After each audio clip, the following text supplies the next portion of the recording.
So my talk is really about moving from chaos to sanity. You know, change has never been so slow as today. The rate of change is going to increase disproportionately. And we see that every day. The world is becoming more volatile, more unpredictable. So some people, in fact, the US War Academy in Carlisle, calls it the VUCA world. VUCA standing for volatile, uncertain, complex, and ambiguous. And what a VUCA world it is. We've never seen stock exchanges go up and down so much. We've never seen exchange rates move so much. We've never seen economies in countries change so much. And why is that? It's because a lot of forces are coming together at the same time. And people struggle with that. The leadership today, politically or in companies, have grown up in times when everything was more or less going up. You could go to bed and your business would grow 5, 6, 7%.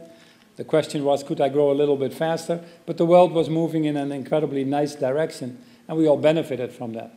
But for today's world, you need a new kind of leadership.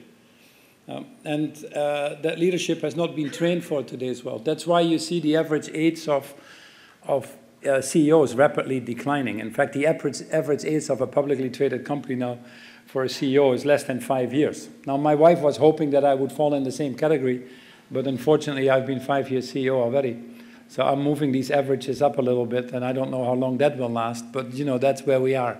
Very volatile environment, very uncertain, and people very difficult to deal with that. Now, why is that? Why do we see this? Obviously, we understand that the financial world has become much more integrated, the technologies, the globalization that has happened. So anything that happens in one part of the world affects other parts of the world. You remember a few weeks ago, Bernanke made a statement that he wanted to get out of quantitative easing. Now, he's discovered also that he's on drugs, you know, laying there, because the moment he announced that he would stop quantitative easing, all these currencies in these emerging markets were going down 10, 15%. The US wasn't ready for that, and a day later he announced again that they would still continue the program of about $80 billion a month, which still hasn't given us a penny of growth, to be honest. But you see how interdependent the world is. So for all of us, I was trying to think about, what do I tell you? I tell you about 4 or 5 things that are the same, that we all need to deal with and think about. And what is actually unique is that obviously in the past, we have always had challenges. We've had wars, we've had economic challenges, we've had globalization, European challenges. But what is happening actually in this decade is that 4 of these trends are actually coming together quite rapidly. And what confuses us is how to deal with these trends. Never have we seen so much pressure come together in such a short period of time. And these pressures are basically 3 or 4 things which should not surprise you. The first one is really enormous shifts in social and demographic changes. For example, the rapid level of urbanization, the big differences in every country in Gini index, the people that have money, the people that don't have money.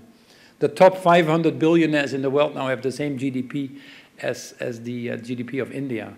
The top one in America, the top 1% of the people have taken all the wealth, all the growth of their GDP in the last decade. The middle part has not benefited at all from any economic expansion. So income disparity, what you see in Spain and other places is demographics changing very quickly. More people living alone, marriages getting postponed. Many people don't want to anymore commit to that even. Urbanization has created an enormous pressure on cities, an enormous urban slum phenomena that has brought other challenges with it. So all these changes are putting pressure on the world. The second one, which is not surprising, which I would call the world moving east and south. It's nothing new, actually. If you go back 200 years, the economic forces were probably also more or less in proportion to the population. Now that the world is global, you see in a very short period of time these economic forces going back to a proportion of the population. Kishore Mahbubani, who teaches at the Lee Kuan Yew School of Management, wrote this book that was called The New Asian Hemisphere. And it's the shifting power fields. 50% of the GDP is now back again in the Far East. Companies like ours, we get 80% of our growth from that. When I became CEO, we had about 35% of our business there. We now have about 55% of our business there. And before I'm done with my tenure, we will have 70% of our business there. The 2 billion people that are coming in the world are being being born there.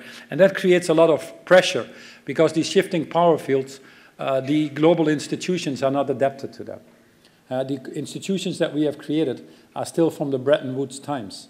And our political system is still very national, protecting national borders when this world has become open.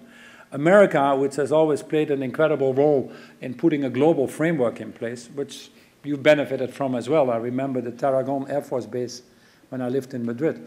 But they've played a good role, but they are shrinking back to their own territory. And India and China are not willing yet to play the global roles. So what you see is no Rio +20 agreements. You see no climate change agreements. You see no Doha rounds being concluded. You see, again, the latest COPs in Warsaw being very disappointing. The global situation is very difficult now, and the politicians have a very hard time to internalizing global challenges. It's really where it boils down to. Election cycles becoming shorter, politicians becoming shorter in their decision-making as well, and not addressing, as a result, the global challenges. Trend number 3 is a very not surprising trend, which is the digitization of society. And people have not fully understood or grasped what it has been doing. But what you basically see is wealth, as I mentioned, is more and more concentrated in fewer people, but power is more and more dispersed. And that creates a lot of tension in society. Wealth concentrated, power dispersed. We've connected very soon, in about a decade's time, we have 50 billion connected devices in the world. And the consumers are discovering that in the absence of governments moving things forward, that they actually can make their voices heard better than before by aggregating. And it's not surprising, it's the young people that understand that more because they're more technology savvy. So what you get is you get the indignados in the streets in Barcelona, you get the people in the streets in Turkey, or in Sao Paulo, you get the Arab Springs. I'll come back to that in a second. But very quickly, people are able to go out there and make their voices heard. Also becoming very difficult for politicians for that reason. The fourth trend, which is not important, not negligence either, but it's not surprising to you either, is what I call the end of the era of abundance. You know, we've lived as if resources would always be there for generations to come. But because the globalization has made this economy grow so fast, we've grown about 270% in the last 40 years. We're going to double again in the next 15 years. Our global GDP from 90 billion will go, before this is over, to 180, 200 billion. And already today we see these pressures that we have on our planetary boundaries. We simply are using too much. And unfortunately, it's again not equally distributed. The top 1.2 billion people in the world use 75% of the world's resources. The bottom 1 billion people use only 1% of the world's resources. So there is a pressure. So Winston Churchill said once that democracy is the worst form of governance, except for all the other ones invented. And he was right. There's no better system. You could say the same about capitalism. It's the worst form of running the world, except for all the other ones invented. I go to many countries, 60, 70 a year across the world, and I haven't found a better system, to be honest. But, and it has actually served us very well. Over the last few decades, we have lifted 500 million people out of poverty. We've provided medicine, education. I wouldn't be standing here myself were it not for globalization. It has benefited a lot of people. Many of the Millennium Development Goals, like halving poverty in the last 15 years, we've actually achieved. Some people say it's because of China. It's always because of something we have achieved. So globalization has served as well. But I think the crisis of 2008 has also brought to light that globalization has a little bit of a shortcoming. The crisis of 2008, I've always said, was the best thing that happened to us. If you first can convince yourself that you weren't the cause of it. So you can still sleep at night quietly so that you think about what you do. But the crisis of 2008 was a crisis of morality. Not many people went to jail. But it made us realize that what we were doing was actually not sustainable. Although we've lifted many people out of poverty, we did that at enormous cost in terms of government debt or private debt. We did it at enormous consumption, overconsumption. And we did that, frankly, by leaving too many people behind. Now, any system where people don't feel they're participating or where they're left behind ultimately will reject itself, like a cancer in the body. It's not going to happen anymore. And increasingly, people have these tools to do that. So a lot of people say, you know, the Milton Friedman type thinkers, or the ones that haven't interpreted Adam Smith very well, will say price mechanisms, the market will take care of this. That's a load of baloney. Because if you look at it today already, with all what we have created, why hasn't the market taken care of it? If our system is so wonderful, why are there still 1 billion people going to bed every night, hungry, not knowing if they can wake up the next day? Why are there still 2.4 billion people not having access to clean water and hygiene? Why do we still have 2 million children die every year just of the infectious diseases like pneumonia, diarrhea? Why is a child dying every 6 seconds in this world? Why are there 190 million young people unemployed and more as we talk? So this is not a world that is totally in equilibrium. Capitalism is still the best form, but like Roosevelt did when he had his New Deal in the US, we have to evolve capitalism. Here we are in a system where too many people are rebelling against what is happening, where we know it's not exactly working anymore. We got this revelation after the 2008 crisis, where too many people are excluded. And yet there's a challenge. Trust is very low. Trust is very low. Trust in business and trust in governments is very low. Too many of our business people and too many of our government people have just stood on the sidelines and let this happen. So the good thing is that although the world's citizens have low trust in us, in CEOs, in others, they do expect business to be part of the solution. And increasingly we see that if business doesn't act responsibly, consumers are voting with their wallet. I did a quick exercise once. There are about 60,000 publicly traded companies on the world stock exchanges. I thought there were more, but there are only about 60. The others are private companies or small ones that are not listed. And of these 60,000 companies, Pareto's law applies as well. About 1,000 of them make up half the market cap. And more than ever, you see these market caps going down, up and down very quickly now. Very quickly now. When there is a disaster in the Gulf because a company doesn't invest in safety, and that the market cap gets wiped out. When people are selling horse meat and they say it's beef, the market cap quickly changes. When people buy from a factory in Bangladesh, where 1,130 innocent people died, paid 11 cents an hour, by the way.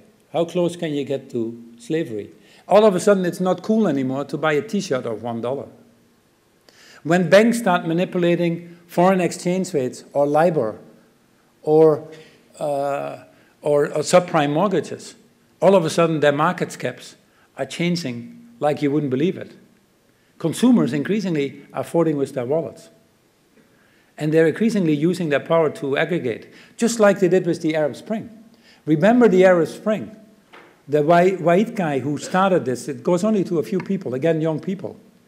But the way he talked about it was very simple. We organize on Facebook, we communicate with each other on Twitter, and we show the world what we do on YouTube. It took 17 days to get an ingrained regime like Mubarak's regime out of office. They always had high levels of unemployment. They always had corruption. They always had volatile food prices. Why now in 17 days? Because they were connected. They were enabled. And they did it. They didn't have a solution. We're still trying to figure out where this leads to. But they did it. Now, if they can vote a regime in Egypt out of office in 17 days, just believe me, if you're running a company, they can vote a company out of office in nanoseconds. So any businessman now needs to understand that they need to become part of the solution to the system that gives them life in the first place. How can you succeed in business if these societies don't function? So businesses, in the absence of governments doing what they should be doing, let's not get bitter. Let's take the initiative ourselves. Business should move from just simply saying, I have a license to operate. They should go to a license to lead. They should take a higher level of interest in where they can make positive contributions. CSR is not good enough anymore. Michael Porter's shared value is not good anymore. That's basically concepts of, I'll be sure that I don't harm, less bad. We need to have businesses take a proactive position in actually improving the state of the world. because we are past some of these things. Take, for example, climate change. Or take the planetary boundaries from the Stockholm Institute. I don't know if you follow these things, the 9 planetary boundaries. 3 of them, biodiversity, climate change, and nitrogen levels, have already exceeded the minimum acceptable levels. Now, people say it's not true, but why do these storms in the Philippines are the worst in the history? Why, a month before, we had 2 storms hitting the coast of Mexico on both sides? Why did we have the big floodings in Mexico, in Germany? Why? In fact, above the normal historical patterns, since 2000, the world has paid 10.2 trillion more on cost of disasters. Finally, the US is also talking about climate change because they've had the drought in the Midwest, enormous drought, wiped out 1/3 of their grain crop, if you remember, and they had Hurricane Sandy. It's happening, it's happening, it's happening. And why is business getting more interested in trying to be part of this solution? Because it's obviously touching the P&L the first, before anybody else. They're worried about it. When we did the reach out of the Millennium Development Goals, we got about 10% of the global GDP participating in terms of leaders from all these industries when we reached out. And they said, yes, we need growth. Yes, we need job creation. We understand that. But we need to do that in a more equitable way, and we need to do that in a more sustainable way. And that is exactly how we wrote this report, which is very exciting, because for the first time in history, we could be the generation in the next 15 years that irreversibly wipes out poverty in the world. That's very exciting to me. But we have to take that ownership, that license to lead, to do this. So in Unilever, we said very simply, when I became CEO, I said, how can we create a business model where we truly can look everybody in the eye and say, first of all, we're going to double. I wanted to be sure that everybody understood that declining is not a long-term option. You can have 0 impact by going out of business. It's not what I want to be associated with. So I had to reverse this declining trend of the company, so I said we're going to double our business. There are 2 billion more people coming. Every year, 160 million people are going into middle class. This world is abundant of opportunities. But we're going to do this by totally decoupling our growth from environmental impact. We're going to do this by sourcing all of our raw materials sustainably. We're going to do this by reaching an additional 1 billion people to improve their health and well-being. We're going to do this with a model that takes responsibility of the total value chain, from farm to fork, sustainable sourcing to sustainable living. And we're going to do this on all of our brands in all of our countries. This is our business model. When I publish my numbers, the headlines in the papers are not how well we're doing, it's how well we're doing relative to what the expectations were from some of these analysts. And that's a drug we have to get out of. So we said we're going to abolish quarterly profits. Quarterly reporting. So I stopped doing quarterly reporting. I announced that the day I became CEO. Unfortunately, not many people did it. The share price went down 8% because the immediate interpretation was he must have something to hide, or worse news is coming out, otherwise he wouldn't do that. But I figured the day that they're hiring me, they're not going to fire me, so I might as well do this right now. So we did that. We changed our compensation systems, and we made it very clear to everybody that we were working for the long term. And then we obviously put this business model in place. This business model requires us to work on all sides. We work on farming and sustainable farming. We have goals that other companies might find ridiculous, but we employ 2 million smallhold farmers. We have a goal to employ another 500,000. We want all of our sourcing to be sustainable and all that. So we work on that part of it. Then obviously we work on our own shop. If you don't work on our own shop, you don't have the right to sit at the table. So we work the carbon out of our factories. We do 0 waste. We do the packaging and all the other things that you would expect. And then obviously the more difficult part is the consumer. 70% of the impact of our products is actually with the consumer. How they cook, how long they take showers, the washing, the water usage, and all these things. So we take responsibility across the value chain. So what leadership do we need? Which is probably the shortest currency, because we've talked enough about the trees we need, you understand that. So obviously we need the leadership skills that we've always had. People with a high level of integrity, people with a certain level of intelligence and hard work that understand their skills. We know all those leaderships, and you can buy any book about the 10 tips of leadership and how to play piano in 5 minutes. We understand those things. But we need different leaders of tomorrow that have some different skills as well. The first one is you need to have leaders that are driven by a deeper purpose. I don't think you can run in this volatile world businesses anymore if you don't have this deeper purpose of why you're here in the first place. Because a lot of the answers will not be given to you anymore. This linear predictability is gone. You need to be able to withstand the forces of the many skeptics that are out there, or people that have high levels of interest in preventing you from change because it doesn't work for them as well as it works for a bigger majority.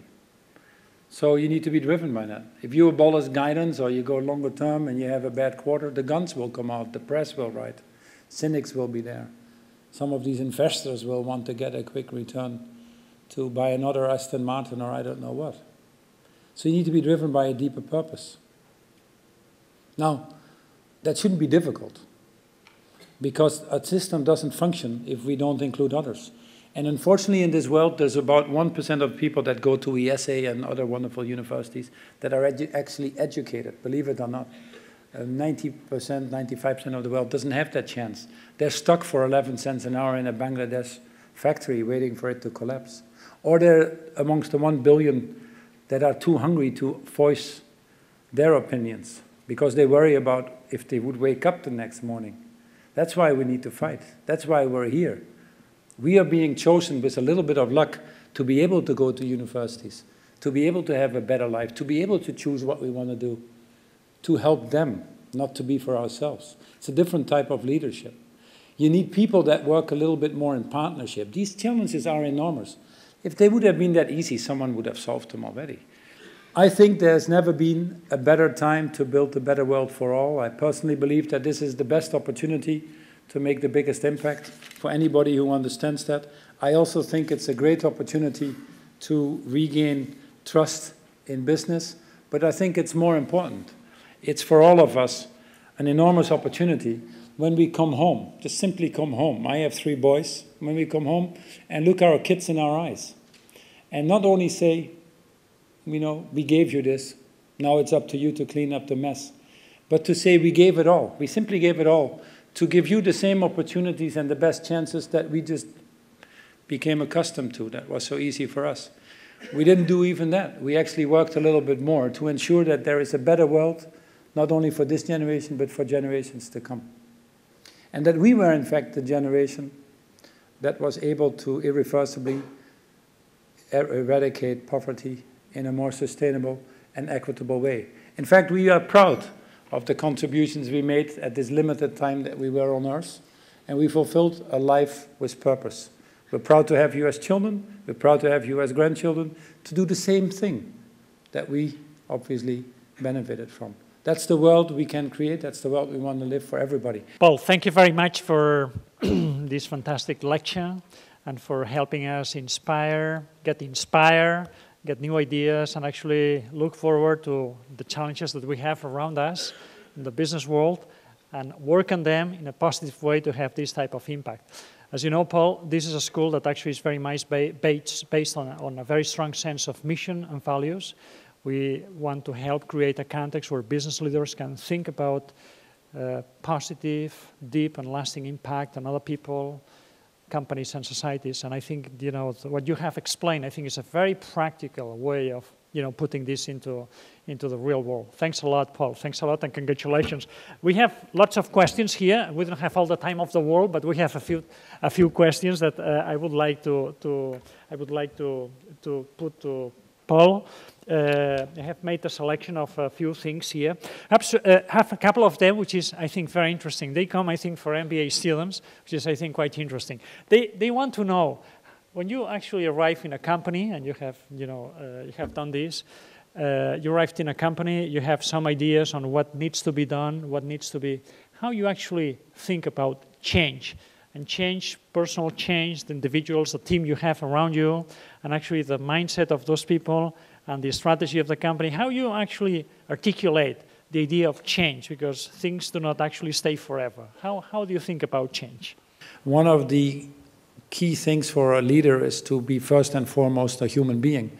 And we simply said, we don't have all the answers and we can't do it alone. We said, we have this model, we want to double, we want to decouple. We have these 50 audacious targets that I shared a few with you with. But the challenges are bigger than we can solve it. And by going out there and saying, we don't have all the answers, we need to work in partnership, we actually opened up the company. Lots of people want to work with us, or be part of our value chain. Our suppliers are much more motivated. Actually, we have projects working with many of the philanthropic foundations, the Gates Foundation and others that have never worked with business, because they see that the purpose is bigger. So it starts to create that momentum that I think works well for us. In Spain, we have sustainable tomato projects. Food waste is a big issue, so we work on food waste. Restaurants in Spain lose about 3,000 to 4,000 euros a year on waste that they could avoid, and that's the difference between staying in business or not. So how do you work on these things? And it makes sense, you know. When 1 billion people go to bed hungry, we actually can solve that with 80 billion euros, and yet we are wasting 750 billion of food in the value chain. 30 to 40% of the total food is wasted in the fields, in transport, on our plates. And then on the other side, we have 1.2 billion people now becoming obese, with diabetes 2 becoming the biggest epidemic. So if you come from Mars to this Earth and you meet one of us who says we are the most intelligent species, you have to worry and you have to wonder, you know. So bringing it to purpose. So instead of saying we're cutting costs in our supply chain on food, we're going to say we're making sure we don't have waste, so less people go to bed hungry. And it takes a whole different dimension if you talk like that. And that's really what we're doing. So creating this deeper purpose has become an enormous rallying cry. The company has grown 30%, more double our competitors. Obviously, the share price is better, but it's a result of what we do. It's not a goal. So creating that is really the biggest change process thing. Then you need to be sure that it starts at the top. You get the normal things. Start at the top. Measure it, hold people accountable. We built it into our R&D. We have green funnel reviews and some of the other things. We publish the targets. We hold ourselves accountable to it. We have the discussions. And that's the normal change process that you try to do as well as you can. And probably we score a B on that, but that's fine now. And we'll learn and hopefully one day get an A and be admitted to IESE. A question around the role of shareholders in large publicly owned companies like Unilever. And you have been actually developing an approach to communicating and exchanging back and forth with investors, analysts. What could you summarize for us? You know, what would your idea of the communication between? My philosophy is not my philosophy, but I think it's many people. But how do you make it happen? The philosophy is if companies focus on what they are supposed to do in the first place, which is serve society, focus on consumers, do that well, do that responsibly. I call that intelligent growth. Obviously, you need to expand your margins as well so you can keep investing and doing the things that you want. But if we keep focused on what we do best, then the shareholder will be rewarded. So the shareholder is an outcome. When I came into the company, I wrote this mission statement right away to be very clear what we were all about. And I wrote, we are all about the consumers and the customers and blah, blah, blah. And if we do this well, the shareholder will be rewarded. Unfortunately, too many CEOs have become dependent on the shareholders in terms of deciding their own strategies, etc. What we have said is that should not be the case. In fact, you have an enormous shareholder base that have different opinions and can confuse you enormously. You have short-term, longer-term, you know, growth, whatever, dividend, share buybacks. Everybody has opinions. So what we say is we spend far more time on communicating what our strategy is, and we spend far more time on attracting the right shareholders. And if you don't agree with our strategy, then put your money somewhere else. I've been fairly vocal, for example, on some hedge funds. They don't fit our strategy, and really go somewhere else instead of making our life difficult. And and you'll be happier, we'll be happier. So you have to be more proactive. If you look at a company like ours, we have a turnover of a market cap of a FTSE 100 company in the UK now is 8 months. So the turnover is 8 months. It's even less than an annual report. So many of these investors will move to another sector because the sector becomes more attractive or do someone else. Now there is a core that we like, but there is others that are just there. Unfortunately, with the short-term incentives, where these fund managers have to have quarterly performance and just maximize their portfolio. Are they the ones that should destabilize something that is very important for society? Do they have the right? If you buy a share of Unilever and you sell it to France here, you haven't done anything for Unilever. Does France all of a sudden have the right to tell us to sell half the business so that my share price short-term goes up 20% and he can drive a bigger car? Or bring home flowers for his wife, or whatever France will be doing, or stay young forever? No. So you have to have these discussions. Likewise, we need to help CEOs be better in verbalizing why it is important that shareholders also look at other aspects of a business model than just the top and bottom line. Why it's important to have a more sustainable business model. You shouldn't have to defend that. Companies that don't should have to defend that, not companies that do.